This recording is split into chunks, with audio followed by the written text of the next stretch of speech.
Thank you very much, Abby, for the introduction, and thank you very much for inviting me to attend this workshop. My talk is going to be very brief because most of the presenters have already touched on the subject matter in one way or another.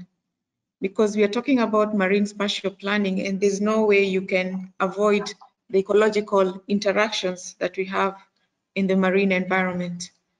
Next, Abby. Next slide, please. Just talking about the marine environment and especially focusing on marine spatial planning, we have to look at several ecological principles that are there in the marine environment, especially considering that ecology forms the foundation under which we operate when we are talking about marine spatial planning, and especially the biodiversity component.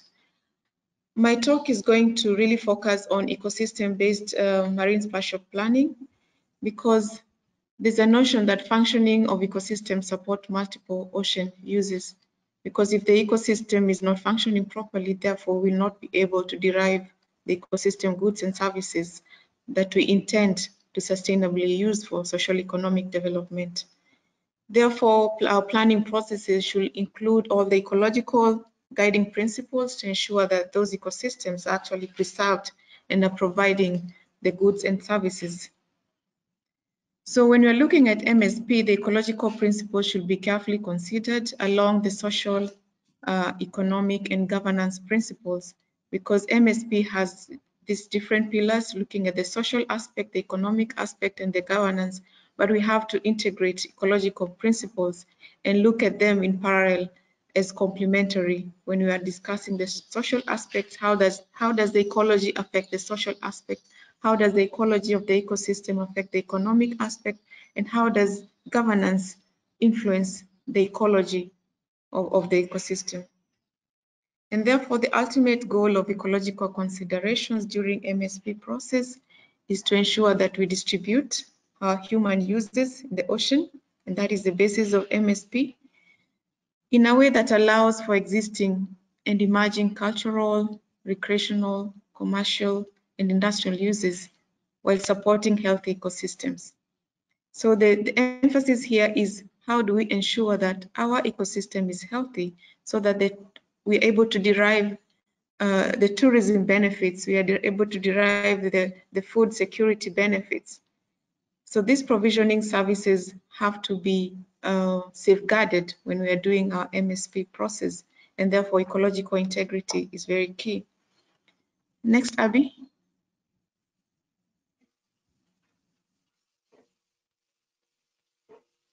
So I've tried to summarize my presentation by providing this table here to just have a glimpse of what are the main ecological aspects that we need to look at.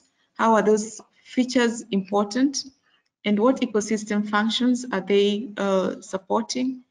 And how do we utilize that ecological aspect when we are doing our MSP process? How do we consider that ecological aspect in the MSP process? So one of the key principles is ensuring that we maintain the native species diversity. And we are all aware the importance of species diversity within our systems, especially considering that species diversity will definitely ensure that our ecosystems are more resilient. Species diversity ensures that we're able to maintain to receive more goods and services, and maintaining or restoring species diversity and composition will always ensure that we are able to look at our ecosystem at either local or global scale, ensuring that we maintain productivity and ensuring that our system is resistant to disturbance, and ensuring that our food webs are more dynamic. And we not only focus on species diversity, we also need to look at genetic diversity, moving to a lower scale, And this tends to be measured within smaller populations. But we are also cognizant of the fact that for us to understand connectivity between ecosystems, for instance, in the case of Kenya, if we need to understand connectivity between the coral reefs in the extreme end of Lamu and the coral reefs in the extreme southern end in Vanga, we have to look at that genetic diversity so that we can see whether there's connectivity in terms of movement of larvae, etc. So genetic diversity is also very critical. And my talk here is really focusing on ecology. And one of the presenters mentioned the need for capacity building. So as we do continue with the MSP process, there'll be need for more capacity building in these subject areas that I'll be mentioning as we move ahead. And looking at the marine environment, there's so many species that we can look at, but there are those critical key species. We need to identify key resource values, key species that we can focus on in depth and try to do our planning along those species.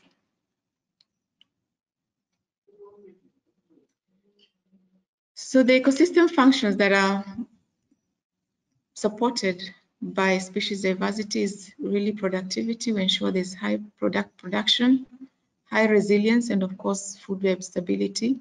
And we need to, some of the things that we need to look at, especially under the MSP, is how do we measure species and genetic diversity. So when we do the MSP process, there'll be the monitoring and evaluation component of it. So can we measure the baselines? What is the baseline as we speak now, based on the information that we will receive, based on the science that is generated over time? So can we have identify those key species and develop a baseline so that we can monitor them over time? Another principle is maintaining habitat, because species do not just occur in an empty space, but they occur within a habitat. And that habitat needs to be heterogeneous, because once you have a homogeneous habitat, you're likely to lose the species. It becomes very vulnerable if it's homogeneous. So the important features that we need to look at is how the habitat is represented. How is the habitat arranged? Is it a complex habitat? Is it just a simple habitat which is quite homogeneous? Is the habitat dynamic? For instance, in the case of the marine environment, if you look at the coral reef, for instance, how represented is the coral reef ecosystem in that particular site that we want to plan for? Is it a complex habitat, or is it just one species? And how dynamic is that habitat so that it's able to support high species diversity? And how is that habitat complex so that it can provide shelter and refuge for a wide range of species that we find in the marine environment? Because if the habitat is not complex enough and if it's not diverse enough, therefore we are going to lose that habitat and therefore lose our species. So in terms of MSP planning, we need to look at the habitat range within different environmental conditions. So we can look at, for instance, if you're looking at the coral reef, which is my reference ecosystem, how is that habitat differing? If we have a coral reef that is close to a place receiving high pollution and other places that are more pristine, how is it differing in terms of complexity? And what is the size of that habitat? Is it big in one area, geographical area, and smaller in another one? And how close are those habitats? Are they segregated, or is it easier to have a connectivity because of proximity? And of course, issues of historical baselines is very important, since we are planning for the future, and therefore we need to see how the future progresses with the baselines. Next, Abby. Next slide.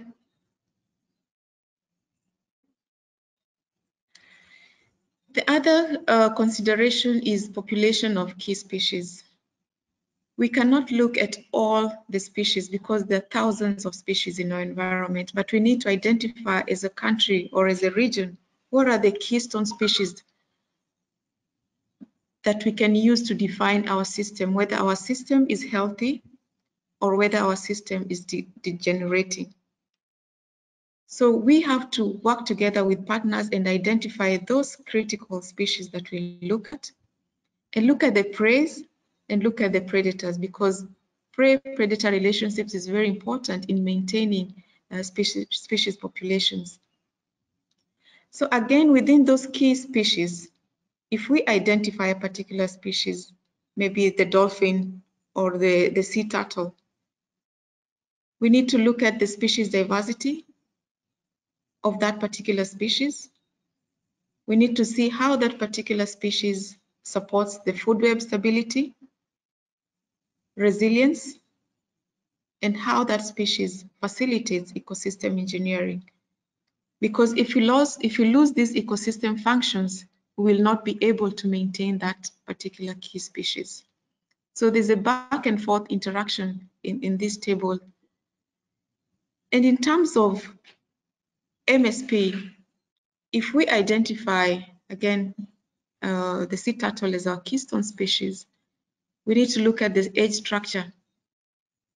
We need to look at the dispersal, the breeding, the locations, the migration routes, and of course have those baselines.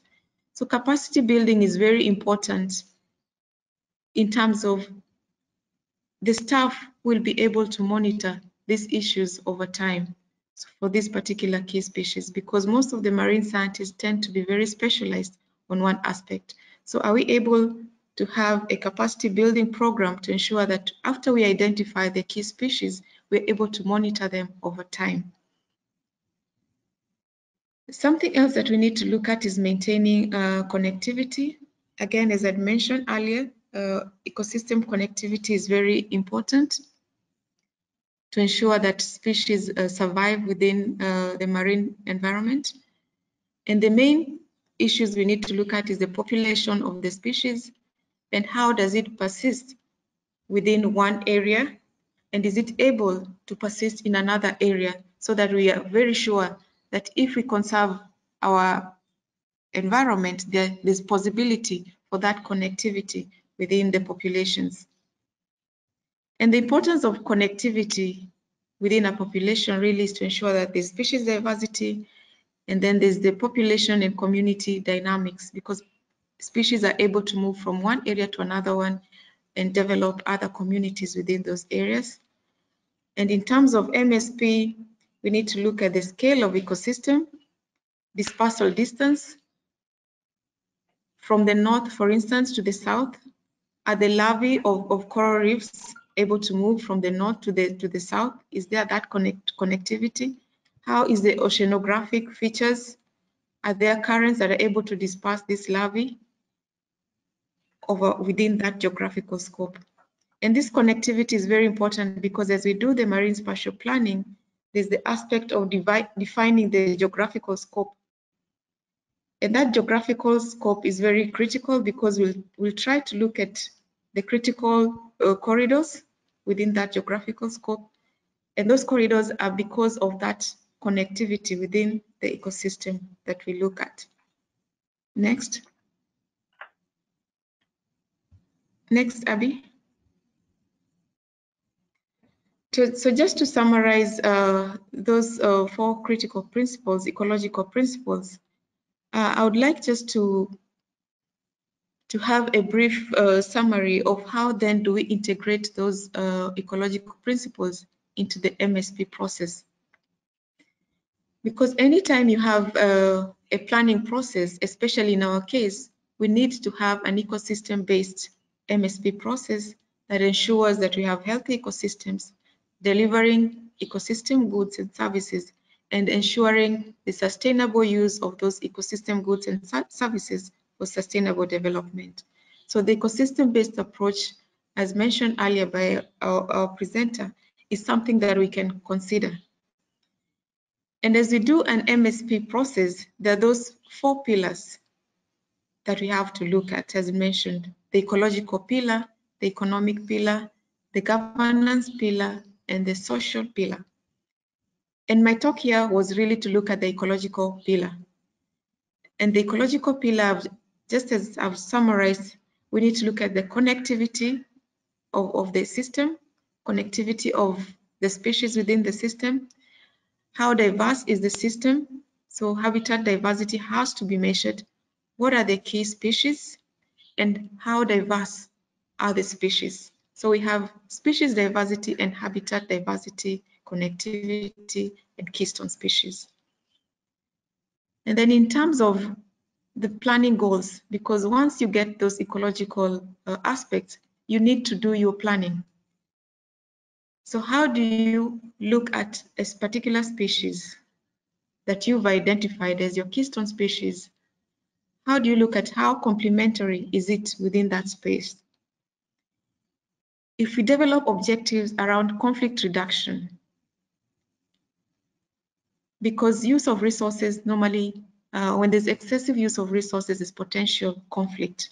So how do we plan, develop objectives around that species so that we minimize any conflict for using the species? If it's a fishery resource, how do we develop objectives so that we reduce conflicts and plan for that within our marine space? How do we use that particular species to maintain the ecosystem function? So we'll develop an objective for that species to maintain ecosystem function and to continuously increase resilience so that there are no perturbations. Impacts of climate change are not affected because the species is protected, it has diverse habitat, and therefore is more resilient to perturbations. And then from that level, we need to define existing and future conditions of that species. So we are walking through this journey from the goal setting to the objective setting and how do we plan for that species in the future. So you must have a contextual framework. What is the current situation? And what future do you want to see for that particular species? What are the current impacts on that species? If it's a fish species, is it overfished? If it's an ecosystem, for instance, a coral reef, is there a massive degradation or destruction of the coral reef? What is that impact? And we have to look at the uncertainty so that we're able to define the trade-offs. So what are the uncertainties? Is there potential for rehabilitating the degraded ecosystem so that we are able to define how we can plan for the future? So the uncertainty context has to be very clear. And of course, we have to look at the ecosystem conflicts, the use within that ecosystem and the conflicts. As we plan, are we going to create conflicts or are we going to have the status quo or are we planning for a better future for that species? And issues to do with how vulnerable that species is or that group of that functional group, how vulnerable is it to human impacts, human use, and how vulnerable is it to climate change? So we have to have a climate smart planning process where we look at vulnerability to all those climate issues and human-induced factors. And then once we define the current situation and the future conditions that we want to see, then we have to put that within a spatial context. And that is now where the marine spatial planning process comes in. How do you put that within the seascape? How does that species utilize the adjacent ecosystem? How is it connected? How is the species and habitat distributed? And of course, the issues of uncertainty has to continuously be planned for. So from that decision-making process, where you need to really include the stakeholders and stakeholders from a diverse group of interests, you make decisions, you test them and see how usable are these decisions, how realistic are they. And then you have your marine spatial plan.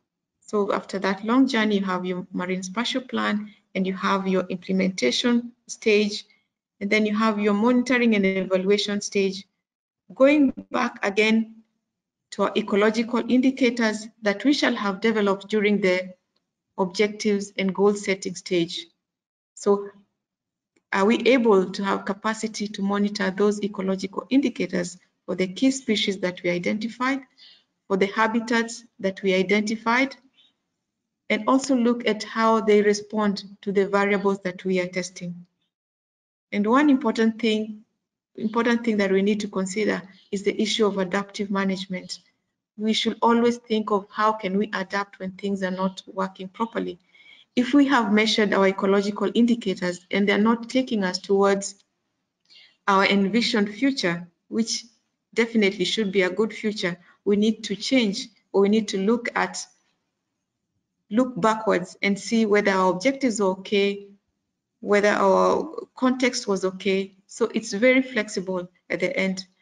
But the important thing is to look at, identify the key species, the key habitats, the species diversity within that, the connectivity, and plan for those within the marine spatial planning process.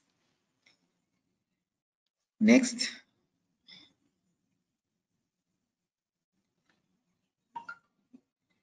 So once we've identified all that, we come to the planning, and we already have our plan in place.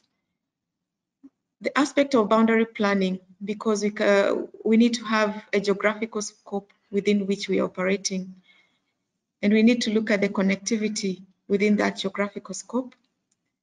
We need to identify the ecologically and biologically significant areas and plan for those areas, because those areas we can either decide to put them as low use zones or no use zones based on how significant and how sensitive they are.